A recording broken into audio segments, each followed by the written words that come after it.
family is important to you. Why is family so important to society? So I'll talk about my family. You know, I have a God-fearing, loving, faithful wife who has taught me so much about family. I'm from a broken home.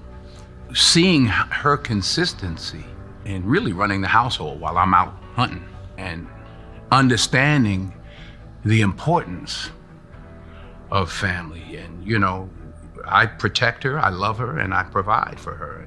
And about 800 other ones. I don't know all the rest of them, but that's my job. But you know, they talk about the roles we have. No, but that doesn't mean one role is more important. Yes, I'm the breadwinner, but my children are winners because of my wife and the type of house she's established so she's the type of home she established. Yeah, so she's a nurturer, but yes, you play an important role because you subscribe to traditional family in terms of the mom, the dad, husband, the wife, and you talk about your own brokenness and woundedness that you came from, and many men are broken, you know, suffering from either absentee father or not a great relationship with their father.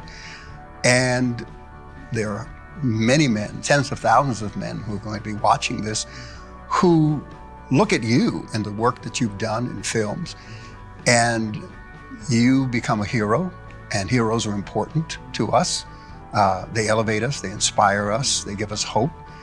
But there is a common theme about manhood that comes through your films. An expression of redemption, sacrifice, and salvation, and liberation. Is that intentional? March 27, 1975, a prophet named Ruth Green prophesied that I would travel the world and preach to millions of people.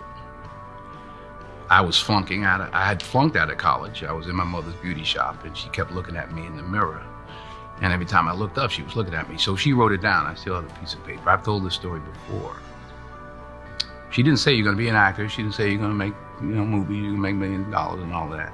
Make a long story long, 1982, I was filled with the Holy Spirit. It just wasn't ready. Going back to your question, rationalize, justified, if you will, what I was doing by speaking through my work. I asked the pastor, Bishop Blake, I said, well, do you think, I told him that story, I don't know how many years ago, do you think I should be a pastor? What she told me, she said, no. He said, no, you have your pulpit. So I always looked for that, for lack of a better word, angle. What's the story? That the only thing I wrote on the cover of Training Day was the wages of sin is death. I had the end of that film changed. In order for me to justify living in the worst way, I had to die in the worst way. He died in a very small way in the script. But I purposely wanted him to be knocked down on the ground and crawl like a snake. I purposely wanted everyone in the community to turn on him, and I wanted him to die in the most violent way. So for many, many years and decades, I did that through my work and through my philanthropy and through being a good guy and all of those things. That's not the case anymore. What my mother said to me was, Denzel, you do a lot of good, but you must do good the right way. She said, and you know what I'm talking about. Can't buy your way in. Can't love your way in.